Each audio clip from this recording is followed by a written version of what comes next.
بسم اللہ الرحمن الرحیم۔ السلام علیکم ناظرین، میں ہوں جی ایم جمالی اور آپ دیکھ رہے ہیں ڈیجیٹل کے سب سے بڑے چینل نیوز پاکستان کا پروگرام اے ٹو زی۔ ناظرین، آج ہم اپنے پروگرام میں ملک کے عدالتی نظام کے حوالے سے بات کرنے کی کوشش کرتے ہیں۔ اگرچہ یہ کام انگارے ہاتھ میں لینے کے مترادف ہے، لیکن اس کے باوجود ہم احتیاط اور احترام کے ساتھ حقائق عوام کے سامنے لانے کی کوشش کرتے ہیں، کیونکہ بحیثیت ایک سینئر صحافی یہ ہماری اولین ذمہ داریوں میں شامل ہے کہ عوام کو حق اور سچ سے آگاہ رکھا جائے۔ بدقسمتی سے پاکستان کا عدالتی نظام نہ صرف پاکستان بلکہ پاکستان سے باہر کی دنیا میں بھی بڑی حد تک متنازع سمجھا جاتا ہے۔ اگرچہ اعلیٰ ترین عدالتوں اور ماتحت عدالتوں کے تمام ہی جج ہمارے لیے قابل احترام اور معزز ہیں، لیکن عدلیہ کے کنڈکٹ اور کارکردگی پر بات کرتے وقت ملک کے عدالتی نظام کی خامیوں اور ججوں کے متنازع فیصلوں کو نظر انداز نہیں کیا جا سکتا۔ تمام پاکستانیوں اور خاص طور پر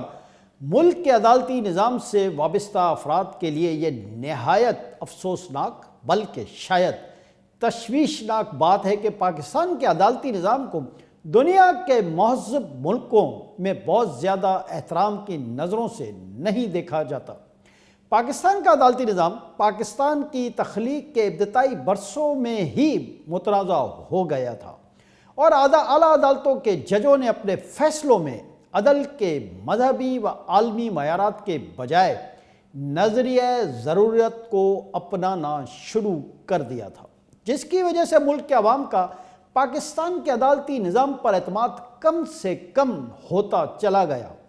اور بدقسمتی سے آج بھی یہ سلسلہ تیزی کے ساتھ جاری ہے۔ پاکستان کی تخلیق کے بعد ابتدائی برسوں میں جنرل ایوب خان کے مارشل لاء کو عدالتی تحفظ فراہم کرنے کی بات ہو، یا پاکستان پیپلز پارٹی کے بانی چیئرمین شہید ذوالفقار علی بھٹو کا عدالتی قتل، ہمارا عدالتی نظام ہر دور میں ظلم اور ناانصافی کی ایک داستان رقم کرتا دکھائی دیتا ہے۔ بدقسمتی سے پاکستان کی عدلیہ کی طرف سے دیے گئے لاتعداد فیصلے ایسے ہیں جو متنازع فیصلوں کی فہرست میں شمار ہوتے ہیں، لیکن اس کی اصلاح کرنے اور اس میں بہتری لانے کی کوئی قابل ذکر کوشش نظر نہیں آتی۔ جی ناظرین، اس صورتحال میں سب سے زیادہ دکھ اور پریشانی کی بات یہ ہے کہ ملک کے عدالتی نظام میں جو خرابیاں پیدا ہو گئی ہیں وہ دن بدن اپنی جڑیں گہری کرتی چلی جا رہی ہیں۔ ملک کی عدلیہ کا حکمرانوں یا سیاسی جماعتوں اور اسٹیبلشمنٹ کی طرف سے جھکاؤ بہت ہی زیادہ پریشان کن ہے۔ آج کل سپریم کورٹ کے ایک جج کے حوالے سے مبینہ آڈیو لیک موضوع بحث بنا ہوا ہے، جس کی وجہ سے پاکستان کی تاریخ میں پہلی بار سپریم کورٹ بار ایسوسی ایشن کے صدر عابد زبیری بھی متنازع ہو چکے ہیں، جن کے بارے میں سپریم کورٹ بار ایسوسی ایشن کے دیگر عہدیداروں کا کہنا ہے کہ عابد زبیری کو شوکاز نوٹس جاری کیا جا رہا ہے، جبکہ دوسری طرف سپریم کورٹ بار ایسوسی ایشن کی طرف سے سپریم کورٹ کے ایک جج کے خلاف 6 ریفرنسز جمع کروائے جا رہے ہیں۔ ہونا تو یہ چاہیے تھا کہ اگر کوئی جج اپنے کنڈکٹ کی وجہ سے متنازع ہو گیا ہے تو وہ خود ہی استعفیٰ دے دے، لیکن پاکستان میں بہت کم ایسا ہوتا ہے کہ اعلیٰ عدلیہ سمیت کسی بھی شعبے یا ادارے سے تعلق رکھنے والا کوئی بھی کسی بھی کلیدی عہدے پر بیٹھا ہوا شخص متنازع ہونے کے باوجود اعلیٰ اخلاقی معیارات کی پاسداری کرتے ہوئے نہ تو اپنے عہدے سے استعفیٰ دیتا ہے اور نہ ہی وہ اس کو مناسب سمجھتا ہے، وہ اس کے برعکس یہ کوشش کرتا ہے کہ کسی بھی طریقے سے اس کی کرسی بچ جائے۔ جی ناظرین، اس سلسلے میں آج وفاقی وزیر داخلہ رانا ثناء اللہ نے اپنے ایک بیان میں کہا کہ اعلیٰ عدلیہ کے 2 ججوں کا مسلم لیگ نون کے لیے رویہ متعصبانہ ہے۔ رانا ثناء اللہ کا یہ بیان پاکستان کی عدلیہ اور پاکستان کے عدالتی نظام پر بہت بڑا سوالیہ نشان ہے کہ ایک وفاقی وزیر ملک کی اعلیٰ ترین عدالت کے 2 ججوں کو ان کے فیصلوں اور کنڈکٹ کی وجہ سے متنازع قرار دے رہا ہے۔ بدھ کو اسلام آباد میں اپنے ایک بیان میں رانا ثناءاللہ نے مزید کہا کہ ایک جج نواز شریف کے کیس میں نگران جج رہے، ان سے انصاف کی توقع ہی نہیں۔ وفاقی وزیر داخلہ رانا ثناءاللہ کا کہنا ہے کہ دوسرے جج کی آڈیو لیک کا ناقابل تردید ثبوت آ چکا ہے، ان کی غیر جانبداری پر سوال اٹھ چکے ہیں۔ ان کا کہنا ہے کہ دونوں جج نواز اور شہباز شریف سے متعلق درجنوں مقدمات میں مخالفانہ فیصلے دے چکے ہیں۔ پاناما پارٹی لیڈرشپ، پاک پتن الاٹمنٹ کیس، رمضان شوگر ملز کیس اس فہرست میں شامل ہے۔ رانا ثناءاللہ نے کہا کہ قانون اور عدالتی روایت ہے کہ متنازع جج متعلقہ مقدمے کی سماعت سے خود کو الگ کر لیتے ہیں۔ مسلم لیگ نون کے رہنما نے کہا کہ متاثرہ فریق کی درخواست پر بھی متنازع جج کے بینچ سے الگ کر دیے جانے کی روایات موجود ہیں۔ ان کا مزید کہنا ہے کہ مسلم لیگ نون کی قانونی ٹیم ان ججز کو نواز شریف اور دیگر رہنماؤں کے مقدمات سے الگ ہونے کا کہے گی۔ وفاقی وزیر داخلہ رانا ثناءاللہ کا یہ بھی کہنا ہے کہ دونوں ججوں سے کہا جائے گا کہ وہ مسلم لیگ نون کے تمام مقدمات نہ سنیں۔ جی ناظرین، ملک کے موجودہ عدالتی نظام کے حوالے سے رانا ثناءاللہ کا آج کے بیان سے پورے ملک کے عدالتی نظام کو ایک کٹہرے میں لا کر کھڑا کر دیا ہے، اور چیف جسٹس آف پاکستان سمیت ملک بھر کی تمام عدالتوں اور ان میں موجود ججوں کے لیے ایک مشکل بلکہ خوفناک صورتحال کی نشاندہی کر دی ہے۔ تاہم دوسری طرف ملک کے عدالتی نظام کے حالات جوں کے توں رہنے کے امکانات بھی اپنی جگہ موجود ہیں، کیونکہ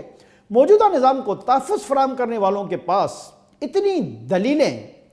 اور ہیلے بہانے موجود ہیں کہ جنہیں سن کر ایک عام آدمی کے لیے غلط اور صحیح میں فرق کرنا مشکل ہی نہیں بلکہ تقریباً ناممکن ہو جاتا ہے، اور یوں اس ظلم اور جبر کے نظام کو دوام حاصل ہوتا جاتا ہے۔ جی ناظرین، اگر پاکستان کی عدالتیں عمران خان کے لیے کوئی اور اصول، ضابطے اور قوانین اپنائیں گی اور ملک کی دیگر سیاسی جماعتوں کے رہنماؤں کے لیے کسی اور ترازو کو اپنے ہاتھ میں لیں گی تو پھر اس صورتحال میں یہ سوالات تو اٹھیں گے اور یہ آوازیں ضرور آئیں گی کہ ملک کا عدالتی نظام متنازع ہے۔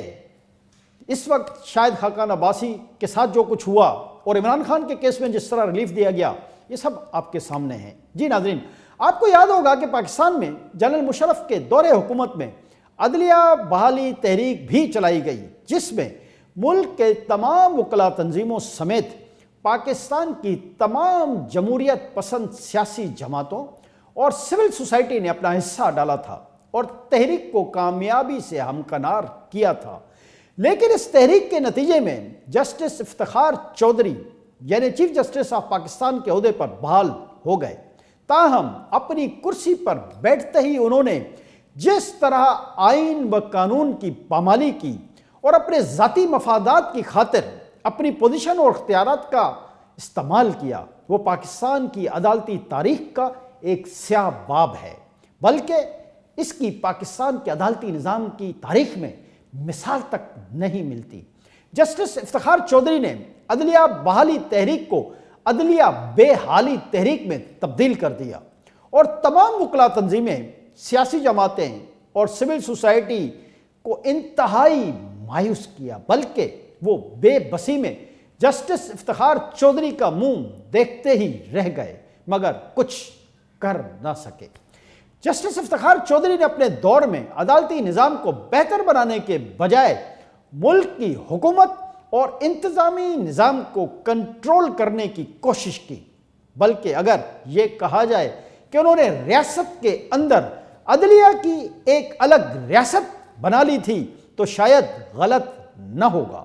جسٹس افتخار چودھری نے ہر انتظامی اور حکومتی معاملے میں مداخلت کی، جس کی وجہ سے ملک کو اربوں ڈالر کا نقصان بھی اٹھانا پڑا۔ جسٹس افتخار چودھری کے بعد جسٹس میاں ثاقب نثار نے جسٹس افتخار چودھری کے نقش قدم پر چلتے ہوئے ملک کو اور بھی زیادہ سیاسی و معاشی مشکلات سے دوچار کیا۔ جسٹس ثاقب نثار نے ملک کی عسکری قیادت کے ساتھ مل کر میاں نواز شریف کی منتخب حکومت ختم کی اور نواز شریف کو تا حیات نااہل قرار کیا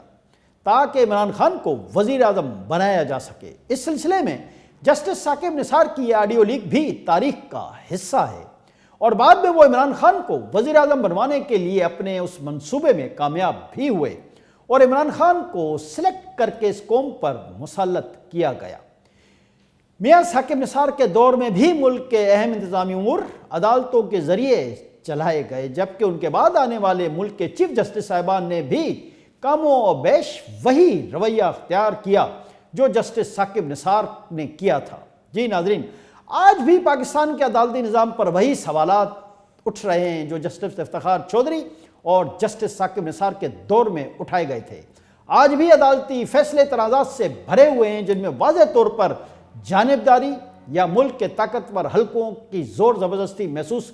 کی جا سکتی ہے۔ اگرچہ پاکستان کی اعلیٰ عدالتوں میں اب بھی آئین و قانون کے مطابق فیصلے دینے والے ججوں کی کمی نہیں، لیکن جس طرح پاکستان میں آرمی چیف اپنی ذات میں ایک الگ پالیسی اور ایک الگ اسٹیبلشمنٹ ہوتا ہے، اسی طرح عدلیہ میں چیف جسٹس اپنی ذات میں خود ہی ایک قانون اور خود ہی ایک آئین ہوتا ہے۔ لہذا اعلیٰ عدالتوں میں بیٹھے دیگر ججوں کی آواز اٹھنے سے پہلے ہی دبا دی جاتی ہے۔ سپریم کورٹ آف پاکستان میں حاضر سروس جج جسٹس قاضی فائز عیسیٰ کی مثال اور ان پر بنایا جانے والا جھوٹا اور بے بنیاد ریفرنس سب کے سامنے ہے، جبکہ اس سلسلے میں پشاور ہائی کورٹ کے چیف جسٹس وقار سیٹھ مرحوم اور جج ارشد ملک کی مثالیں بھی بہت زیادہ اہمیت کی حامل ہیں کہ جن کی موت کے اسباب آج بھی تحقیق طلب ہے۔ آج کے لیے اتنا ہی، اگلے پروگرام تک کے لیے اپنے میزبان جی ایم جمالی کو اجازت دیجیے۔ اللہ حافظ۔